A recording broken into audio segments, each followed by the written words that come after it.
Haleluya, puji Tuhan, shalom dan selamat pagi. Selamat kita bisa berjumpa kembali pada Rabu pagi ini tanggal 14 Juli 2021. Kepada Bapak, Ibu, Saudara semua yang dikasihi dan diberkati oleh Bapa kita Tuhan Yesus Kristus. Atas rahmat anugerah Tuhan, kita masih dipelihara sampai detik ini. Itu karena cintanya Tuhan Yesus. Oleh karena itu, ada lagu saya akan menyanyikan, ya Tuhan, setiap saat ku perlukan Engkau Tuhan. Di pagi hari kata firman Tuhan, Engkau mendengar seruanku. Nanti saya mau bacakan firman Tuhan, supaya di tengah-tengah saat ini COVID-19 pandemi yang belum berakhir, kita memerlukan Tuhan Yesus. Atas izin Tuhan, supaya setiap saat kita butuh Tuhan Yesus. Setiap saat kita memerlukan pimpinan Tuhan. Tuhan, pimpin hidupku. Engkaulah yang memberikan sejahtera penuh. Amin. Tuhan Yesus memberkati Bapak, Ibu, Saudara semua. Saya Pastor Yakob Rahmat. Saya akan menyanyikan sebuah pujian. Ya Tuhan, tiap saat ku memerlukan-Mu. Engkaulah yang memberi sejahtera penuh. Setiap saat ya Tuhan, di Kau ku perlukan. Ku datang juru selamat, berkatilah. Amin. Tuhan Yesus memberkati Bapak, Ibu semua. Amin. Ya Tuhan, tiap saat, haleluya, ku memerlukan-Mu. Engkaulah yang memberi sejahtera penuh. Amin. Setiap saat ya Tuhan, di Kau ku perlukan. Ku datang juru selamat, berkatilah.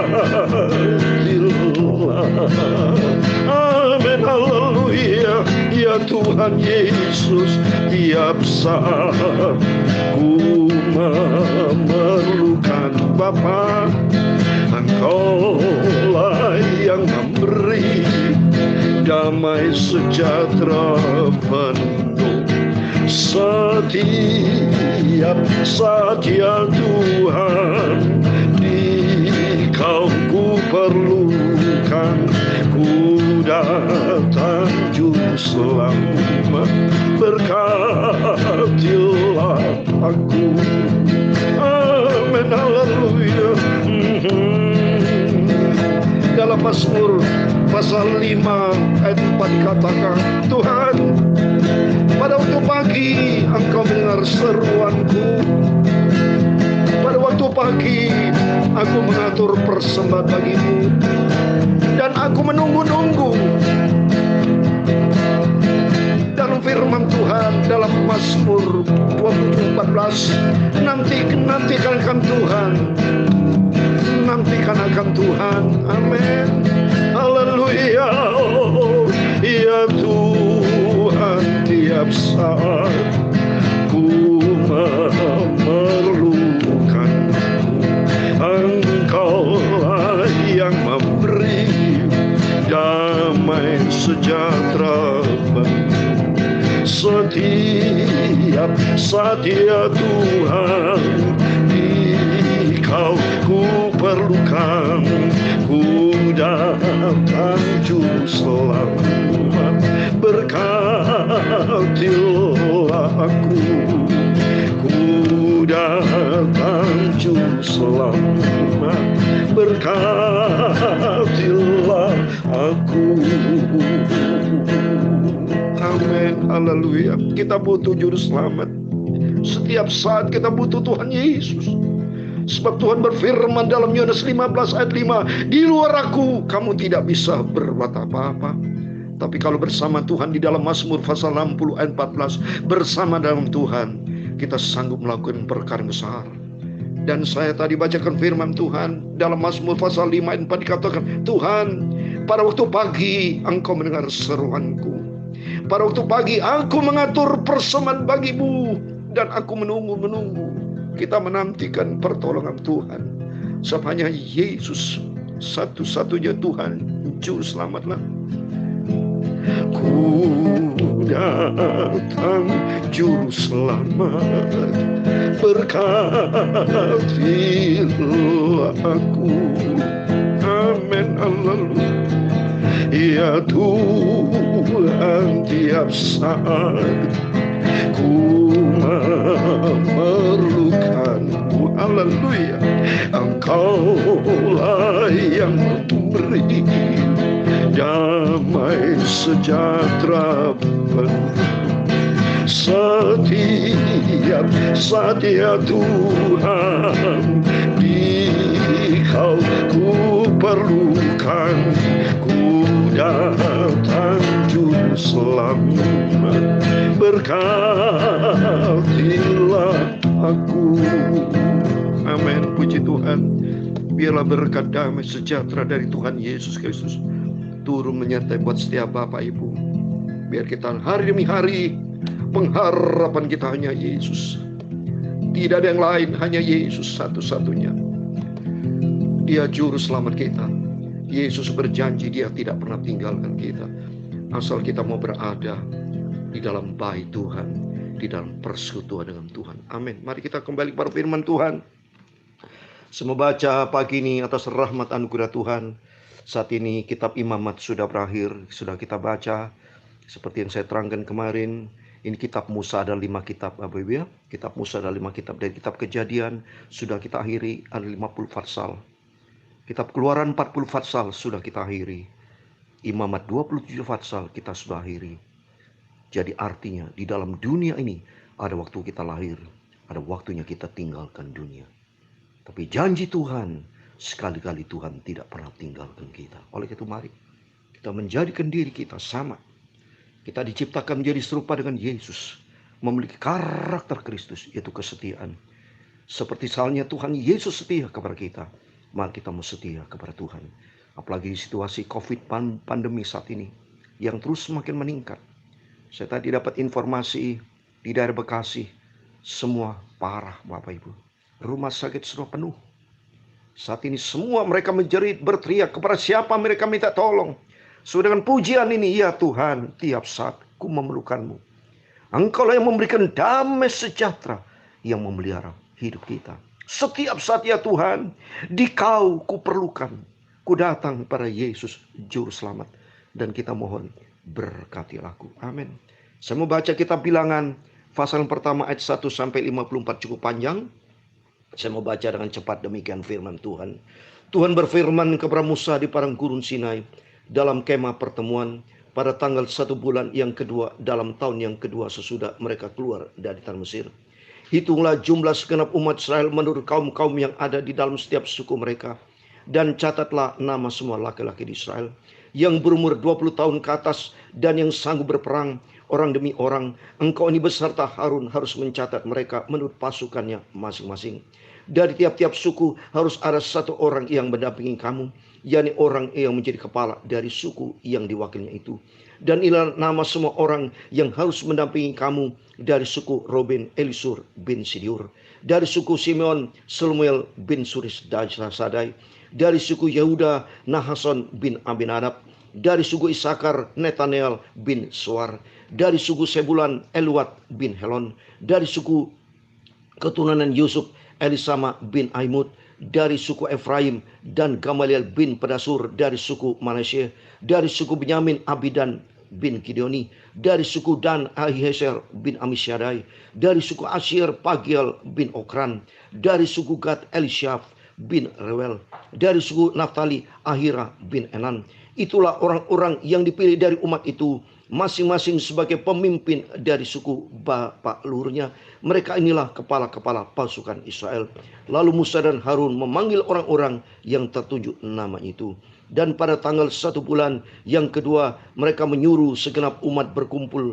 Kemudian sisilah orang-orang Israel disusun menurut kaum-kaum yang ada dalam setiap suku mereka. Sedang nama-nama mereka yang berumur 20 tahun ke atas dicatat orang demi orang, seperti yang diperintahkan Tuhan kepada Musa. Demikian Musa mencatat mereka di padang gurun Sinai. Ketika silsilah Bani Ruben, yaitu keturunan anak sulung Israel, disusun menurut kaum-kaum yang ada di dalam suku mereka, maka dicatatlah nama semua laki-laki yang berumur 20 tahun ke atas, semua orang yang sanggup berperang, orang demi orang. Jumlah yang dicatat dari suku Ruben ada 46.500. Ketika silsilah Bani Simeon disusun menurut kaum-kaum yang ada dalam suku mereka, maka dicatatlah nama semua laki-laki yang berumur 20 tahun ke atas, semua orang sanggup berperang, orang demi orang. Jumlah yang dicatat dari suku Simeon ada 59.300 orang. Ketika silsilah Bani Gad disusun menurut kaum-kaum yang ada dalam suku mereka, maka dicatatlah nama orang-orang berumur 20 tahun ke atas, semua orang sanggup berperang. Jumlah yang dicatat dari suku Gad ada 45.650 orang. Ketika silsilah Bani Yehuda disusun menurut kaum-kaum yang ada dalam suku mereka, maka dicatatlah nama orang-orang yang berumur 20 tahun ke atas, semua orang sanggup berperang. Jumlah yang dicatat dari suku Yehuda ada 24.600 orang. Ketika silsilah Bani Syakar disusun menurut kaum-kaum yang ada dalam suku mereka, maka dicatatlah nama orang-orang berumur 20 tahun ke atas, semua orang sanggup berperang. Jumlah yang dicatat dari suku Syakar ada 54.400 orang. Ketika silsilah Bani Sebulan disusun menurut kaum-kaum yang ada dalam suku mereka, maka dicatatlah nama orang-orang berumur 20 tahun ke atas, semua orang sanggup berperang. Jumlah yang dicatat dari suku Sebulon ada 57.400 orang.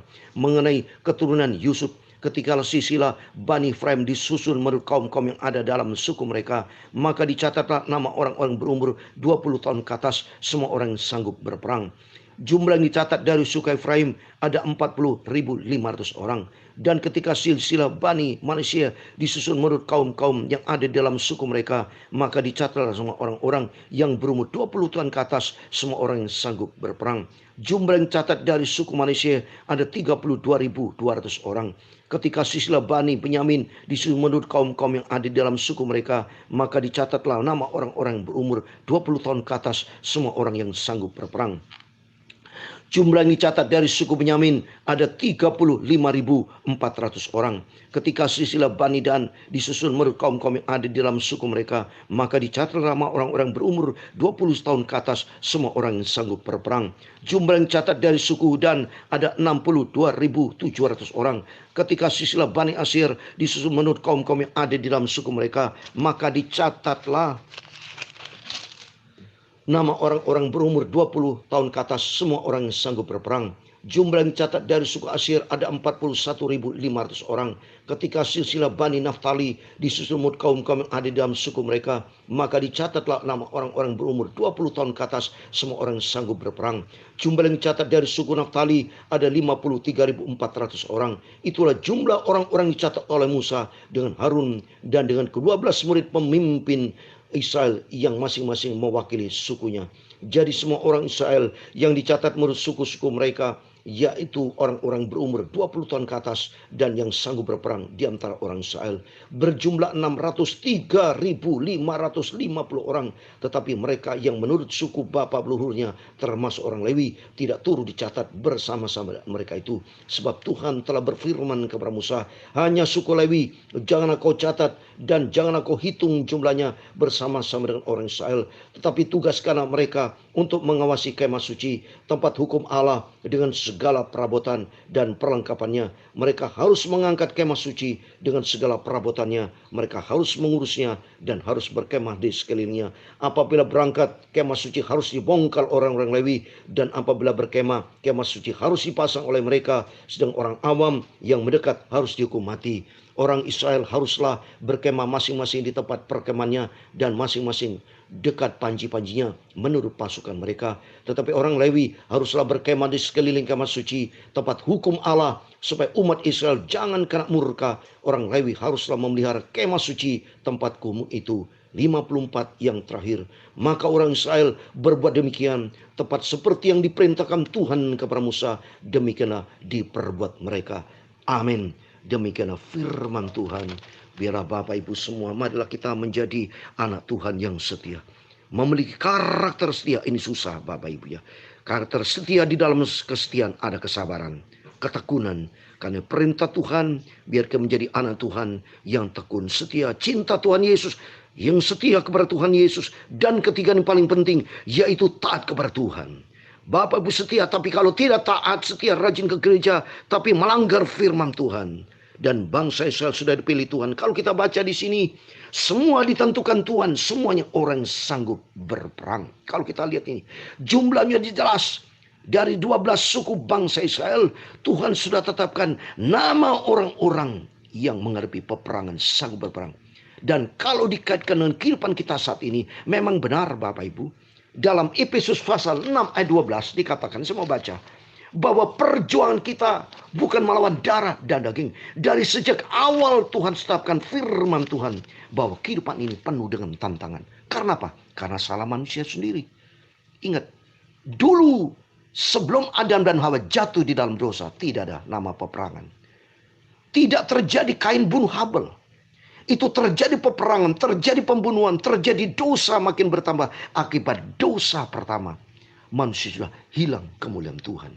Di dalam Roma pasal 3 ayat 23 dikatakan, semua orang jatuh di dalam dosa, maka hilang akan kemuliaan Allah. Mari saya mau baca. Dalam Efesus 6 ayat 12 dikatakan demikian. Efesus 6 ayat 12. Karena perjuangan kita bukan melawan darah dan daging, tetapi melawan pemerintah-pemerintah, melawan penguasa-penguasa, melawan penghulu-penghulu dunia yang gelap ini, melawan roh jahat udara. Coba ini. Dari awal manusia jatuh di dalam dosa ini terletak peperangan sejarah. Sehingga Kain bunuh Habel dan terjadi dosa-dosa sampai detik ini. Malah saya baca berita di televisi, Taiwan sudah siap-siap memperlengkapi senjata perang apabila Tiongkok, Republik Rakyat Cina menyerang Taiwan, terjadi peperangan. Dunia makin hari makin kacau balau. Saat ini kita sama Bapak memberi peperangan. Peperangan di siapa? Melawan COVID-19 pandemi. Oleh karena itu, dari firman Tuhan mengajar kita siap berperang, bersiap berperang. Saya mau kasih firman Tuhan ayat 13. 13 dikatakan 13, 14, 15 demikian firman Tuhan. Sebab itu ambillah seluruh perlengkapan senjata Allah, supaya kamu dapat mengadakan perlawanan pada hari yang jahat itu, dan tetap berdiri sesudah kamu menyelesaikan segala sesuatu. Ini firman Tuhan. Saat ini kita sesuai dengan peraturan pemerintah, kita harus mengadakan protokol kesehatan. 5M yang kita pegang. Itu selalu pakai masker, selalu mencuci tangan, ya, selalu menjaga jarak, menghindari kerumunan, dan mengurangi mobilitas. Itu masalah rumus horizontal. Tapi firman Tuhan mengajar kita lengkap horizontal dan vertikal. Tuhan berfirman dalam Matius 10 ayat 16. Hendaklah kamu cerdik seperti ular. Itu bicara horizontal. Tapi hati tulus seperti burung merpati. Itu aspek vertikal. Berarti firman Tuhan mengajar kita horizontalnya bahwa di dunia ini penuh dengan peperangan. Bapak Ibu tadi sudah saya bacakan tadi, senantiasa dipilih orang-orang suku bangsa Israel. Mereka dipilih oleh siap berperang. Jadi kita memang siap berperang. Tapi ingat, ada satu suku Lewi yang hanya diam di kemah suci. Apa artinya? Jadi selalu kita andalkan peperangan dalam dunia penuh dengan peperangan. Tapi jangan lupa, ada waktu-waktu kita berdoa. Ada suku Lewi menjaga kemah suci. Artinya kita mengatur waktu untuk kita berdoa, berjaga dan berdoa. Seperti di dalam firman Tuhan, saya bacakan di ayat 14 dikatakan, Efesus 6 ayat 14. Jadi berdirilah tegap, berikat pinggang dan kebenaran, dan berbaju sirahkan keadilan. Ayat 15. Kakimu berkasutkan kerelaan untuk memberitakan Injil damai sejahtera. Injil damai sejahtera. Injil itu artinya memberikan kabar baik. Di dalamnya perintah Tuhan. Di dalam Injil Matius pasal 26. Tuhan sudah memberikan firman Tuhan. Maka kita tidak boleh bandel. Apa yang Tuhan tetapkan dalam firman Tuhan harus kita ikuti. Dalam Matius 26, 41 kan, berjaga-jagalah dan berdoalah, supaya kamu jangan jatuh ke dalam pencobaan. Roh memang penurut, tapi daging lemah. Kalau menurut daging Bapak Ibu, kita tidak pernah sembahyang, tidak pernah baca Alkitab, tidak mau dengar firman Tuhan, tidak mau dengar renungan firman Tuhan menurut daging. Tapi justru kita melatih diri kita, apalagi situasi COVID pandemi saat ini, memaksa hidup kita, harus kita berdisiplin. Kenapa Bapak Ibu masker selalu bisa disiplin, tapi kenapa tidak disiplin dalam hal doa? Kenapa protokol kesehatan kita bisa laksanakan dengan disiplin, tapi kenapa urusan dengan rohani dengan Tuhan kita abaikan? Padahal dua-duanya rumus yang paling penting, ada dimensi vertikal, dimensi horizontal. Dimensi vertikal itu hubungan akrab dengan Tuhan, hubungan intim dengan Tuhan. Supaya kalau hubungan intim dengan Tuhan, saya kasih berikan ayat terakhir, ayat penutup. Di dalam Mazmur 121. Coba ini. Mazmur 121. Ini kalau kita akrab dengan Tuhan, Tuhan katakan, di ayat 1-8 dikatakan, aku melayangkan mataku ke gunung-gunung. Dari manakah aku akan datang pertolonganku? Melayangkan mataku gunung artinya gunung tempat yang tinggi. Berarti kita tengok ke atas apa? Berdoa kepada Tuhan. Andalkan Tuhan. Kalau kita andalkan Tuhan, di ayat kedua dikatakan, pertolonganku ialah dari Tuhan yang menjadikan langit dan bumi. Ia tak akan membiarkan kakimu goyah. Penjagamu tidak akan terlelap. Sesungguhnya tidak terlelap dan tidak tertidur penjaga Israel. Tuhanlah penjagamu, Tuhanlah naunganmu di sebelah tangan kananmu. Ayat 6, matahari tidak menyakiti engkau pada waktu siang, atau bulan pada waktu malam. Tuhan, ayat ke-7, Tuhan akan menjaga engkau terhadap segala kecelakaan. Ia akan menjaga nyawa. Amin. Menjaga nyawa artinya terlepas dari COVID-19. Apapun yang kita hadapi, biarpun bila di antara Bapak Ibu Saudara kena COVID, tapi janji Tuhan, Ia menjaga nyawa kita. COVID dihancurkan dalam nama Yesus. Dan kita semua sehat sempurna dalam pimpinan Tuhan. Karena apa? Ayat 8. Tuhan akan menjaga keluar masukmu dari sekarang sampai selama-lama. Amin. Bila berkat damai sejahtera dari Tuhan Yesus menyertai kita semua. Biar kita senantiasa, kita butuh pertolongan Tuhan. Seperti lagu ini, ya Tuhan, setiap saat ku perlukanmu Tuhan, dan Engkau yang memberikan damai sejahtera. Setiap saat ya Tuhan, di Kau ku perlukan, ku datang juru selamat, berkatilah aku. Amin. Tuhan Yesus memberkati Bapak Ibu semua. Amin. Ya Tuhan, tiap saat ku memerlukanmu. Amin. Engkau lah yang memberi sejahtera penuh. Haleluya. Setiap saat ya Tuhan, di Kau ku perlukan, ku datang juru selamat, berkatilah aku. Amin. Haleluya. Ya Tuhan, tiap saat ku memerlukanmu. Engkaulah yang memberi damai sejahtera penuh. Setiap saat ya Tuhan, di Kau ku perlukan, ku datang juru selamat, berkatilah aku. Ku datang juru selamat, berkatilah aku. Tuhan memberkati engkau dan melindungi engkau. Tuhan menyinari engkau dengan wajah-Nya dan memberi engkau kasih karunia. Tuhan menghadapkan wajah-Nya kepadamu dan memberi engkau damai sejahtera. Bapa kami yang di surga, dikuduskanlah nama-Mu. Datanglah kerajaan-Mu, jadilah kehendak-Mu di bumi seperti di surga. Berikanlah kami pada hari ini makanan kami yang secukupnya, dan ampunilah kami akan kesalahan kami, seperti kami juga mengampuni orang yang bersalah kepada kami. Dan janganlah membawa kami ke dalam pencobaan, tetapi lepaskanlah kami daripada yang jahat, karena Engkaulah yang mempunyai kerajaan dan kuasa dan kemuliaan sampai selama-lamanya. Amin. Puji Tuhan, selamat pagi, selamat beraktivitas, dan stay at home. Dan Tuhan Yesus memberkati Bapak Ibu semua, dan Tuhan Yesus beserta dengan kita. Amin. Immanuel, puji Tuhan. Haleluya.